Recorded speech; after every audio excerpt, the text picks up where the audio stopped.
Genesis chapter 19. The two angels came to Sodom at evening. Lot sat in the gate of Sodom. Lot saw them and rose up to meet them.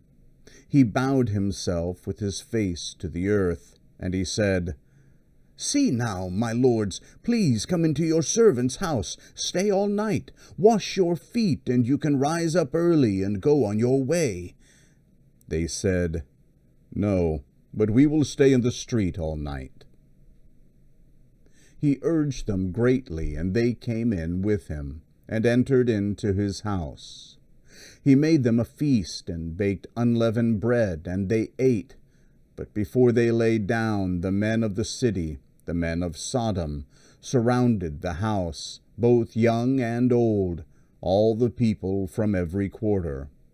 They called to Lot and said to him, "Where are the men who came into you this night? Bring them out to us, that we may have sex with them."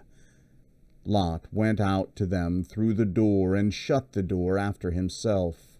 He said, "Please, my brothers, don't act so wickedly. See, now I have 2 virgin daughters. Let me bring them out to you, and you may do to them what seems good to you.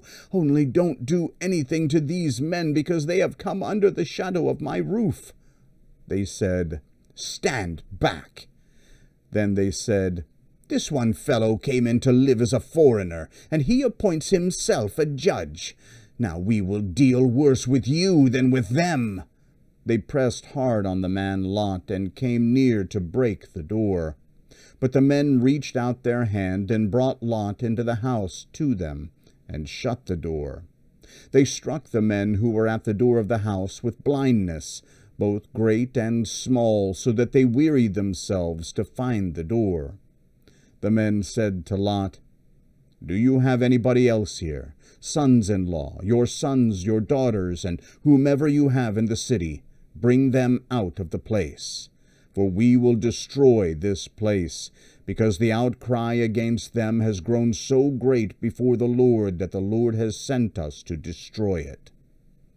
Lot went out and spoke to his sons-in-law, who were pledged to marry his daughters, and said, "Get up, get out of this place, for the Lord will destroy the city."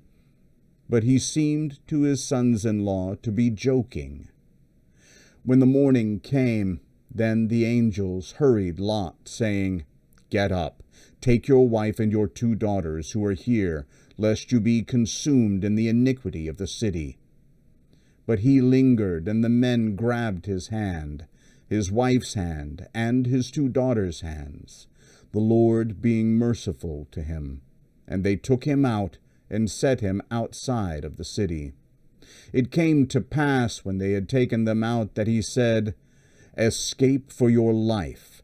Don't look behind you, and don't stay anywhere in the plain.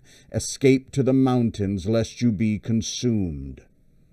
Lot said to them, "Oh, not so, my lord. See now, your servant has found favor in your sight, and you have magnified your loving kindness which you have shown to me in saving my life. I can't escape to the mountain, lest evil overtake me and I die. See now, this city is near to flee to, and it is a little one. Oh, let me escape there. Isn't it a little one? And my soul will live." He said to him, "Behold, I have granted your request concerning this thing also, that I will not overthrow the city of which you have spoken. Hurry, escape there, for I can't do anything until you get there." Therefore the name of the city was called Zoar. The sun had risen on the earth when Lot came to Zoar. Then the Lord rained on Sodom and on Gomorrah sulfur and fire from the Lord out of the sky. He overthrew those cities, all the plain, all the inhabitants of the cities, and that which grew on the ground. But Lot's wife looked back from behind him, and she became a pillar of salt. Abraham went up early in the morning to the place where he had stood before the Lord.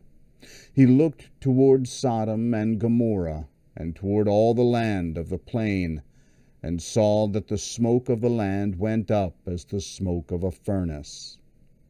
When God destroyed the cities of the plain, he remembered Abraham, and sent Lot out of the middle of the overthrow. When he overthrew the cities in which Lot lived, Lot went up out of Zoar, and lived in the mountains, and his 2 daughters with him, for he was afraid to live in Zoar. He lived in a cave with his 2 daughters.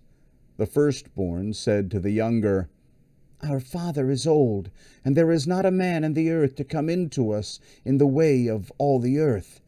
Come, let's make our father drink wine, and we will lie with him, that we may preserve our father's family line."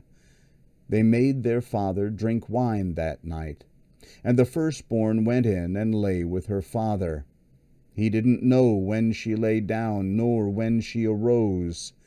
It came to pass on the next day that the firstborn said to the younger, "Behold, I lay last night with my father. Let's make him drink wine again tonight. You go in and lie with him, that we may preserve our father's family line." So they made their father drink wine that night also. The younger went and lay with him. He didn't know when she lay down, nor when she got up. Thus both of Lot's daughters were with child by their father. The firstborn bore a son, and named him Moab. He is the father of the Moabites to this day. The younger also bore a son, and called his name Ben-Ami.